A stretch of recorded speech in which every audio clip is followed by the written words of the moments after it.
ভারতের পশ্চিমবঙ্গের কলকাতা নিউটাউন শহরে অবস্থিত একটি মনোমুগ্ধকর খিলান হল এই কলকাতা গেট, যা বিশ্ব বাংলা গেট নামে পরিচিত।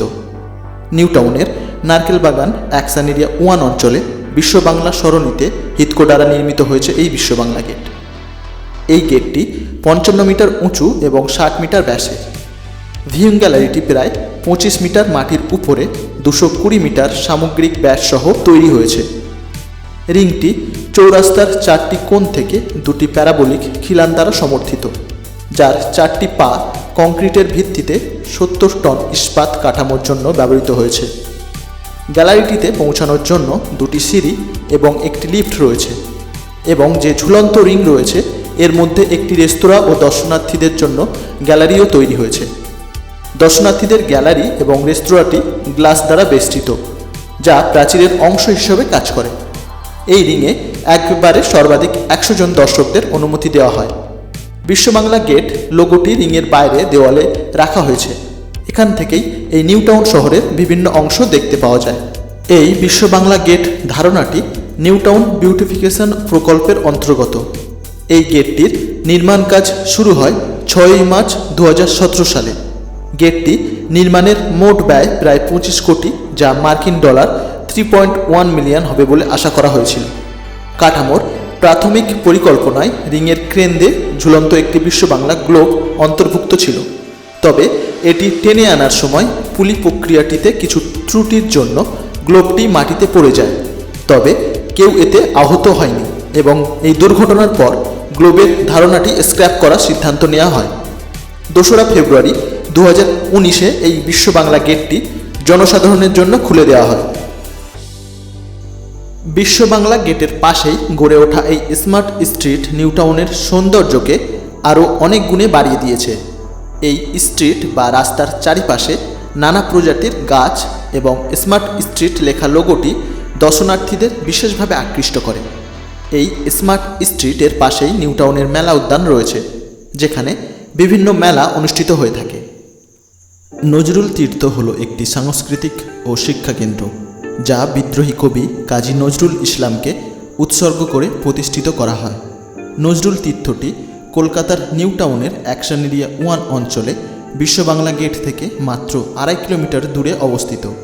24শে মে 2014 সালে কবির 115তম জন্মবার্ষিকী উপলক্ষে এই কেন্দ্রটির উদ্বোধন করা হয়। নজরুল তীর্থের নকশা এবং স্থাপত্য কলকাতায় অনন্য বলে মনে করা হয় এবং বিতর্কিত সুইস বংশোদ্ভূত ফরাসি নির্মাণকারী লে কার্বুসিয়ারের স্বাক্ষর সামগ্রী বহন করে। কাজী নজরুল ইসলামের ব্যক্তিত্বকে প্রকাশ করার জন্য স্থাপত্য ভাষা তৈরি করা হয়েছে, যার নকশা করেছেন নির্মাণকারী অবনী চৌধুরী। একটি অন্তর্মুখী ভর একটি কেন্দ্রীয় সবুজ উঠানের চারপাশে ডিজাইন করা হয়, যা অভ্যন্তরগুলিতে ছড়িয়ে পড়া প্রাকৃতিক আলো সরবরাহ করে।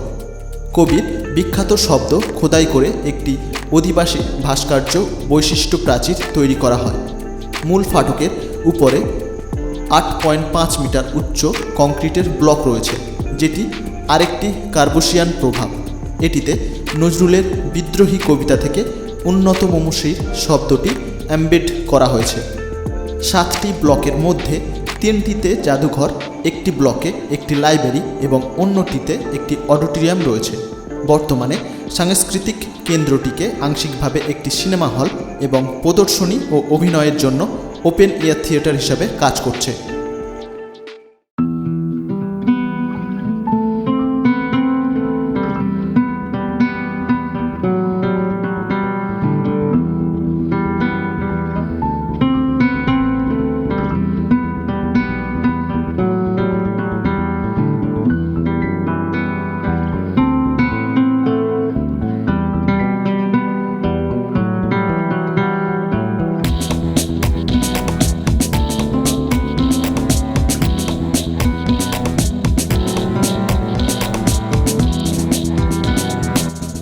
নিউটাউনের সেন্ট্রাল মলের ও অ্যাক্সেস মলের পাশেই এই সুসজ্জিত মানুষের বিচরণ স্থানটি গড়ে উঠেছে। বিশাল মাঠের পাশেই রঙিন রাস্তাটি বাচ্চাদের খেলার জন্য গাড়ি আংশিকভাবে অবরুদ্ধ করা হয়েছে। এই রাস্তার কাছেই ওভারব্রিজের নিচে খাবারের ছোট ছোট দোকান সহ মানুষের বিচরণ স্থান রয়েছে। সন্ধ্যার সময় আলোর অ্যারে সহ অনেকগুলি বিকল্প ব্যবস্থা রয়েছে, যা এই স্থানকে আরও মনোরম করে তোলে। এর কাছাকাছি পার্কিংয়ের ব্যবস্থাও রয়েছে।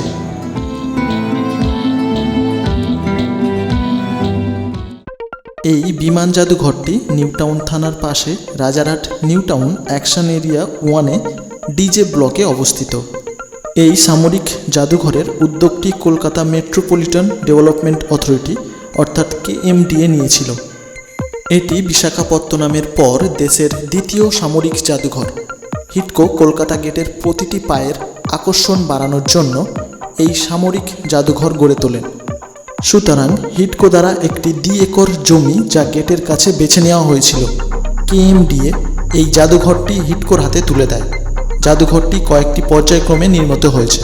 প্রাথমিকভাবে জাদুঘরটি উদ্বোধন 2020 সালের মাঝামাঝি নাগাদ প্রত্যাশিত ছিল, তবে এটি কোভিড-19 মহামারী এবং লকডাউনের কারণে বিলম্বিত হয়েছিল। বিমানের জাদুঘর স্থাপনের জন্য 2020 সালের ফেব্রুয়ারিতে ভারতীয় নৌবাহিনীর একটি ডিকমিশনড 29 বছর বয়সী টুপোলেভ TU-142 সামরিক বিমান পশ্চিমবঙ্গ সরকারের কাছে হস্তান্তর করা হয়েছিল। বিমানটি তামিলনাড়ুর আরাকোনাম INS রাজালি থেকে 16টি ট্রাকের টুকরো টুকরো করে আনা হয়েছিল। পরিবহন ও ইনস্টলেশন ব্যয় রাজ্য সরকার বহন করেছে। 2020 সালের মার্চ মাসে KMDA দ্বারা বিমানের পুনঃসংশ্লিষ্ট প্রক্রিয়াটি শুরু হয়েছিল। জাদুঘরের মাস্টার প্ল্যান এবং আলোকসজ্জার নকশার কারিগর দেবমাল্য গুহ। জাদুঘরটি উদ্বোধন করা হয়েছিল 2022 সালের 8ই জুন। বিমানটি প্রদর্শন ছাড়াও এখানে একটি ছোট বাচ্চাদের পার্ক এবং একটি কফি শপ রয়েছে। তবে এই জাদুঘরে বিদ্যালয়ের ছাত্রছাত্রীদের জন্য বিনামূল্যে প্রবেশের ব্যবস্থা হয়েছে। বন্ধুরা, আমাদের ভিডিও আপনাদের কেমন লাগলো অবশ্যই কমেন্ট করে জানাবেন, এবং আমাদের ভিডিও আপনাদের ভালো লাগলে অবশ্যই লাইক, শেয়ার এবং সাবস্ক্রাইব করে দেবেন। আমাদের পরবর্তী পর্বে নিউটাউন নিয়ে আরও আকর্ষণীয় ভিডিও আসতে চলেছে।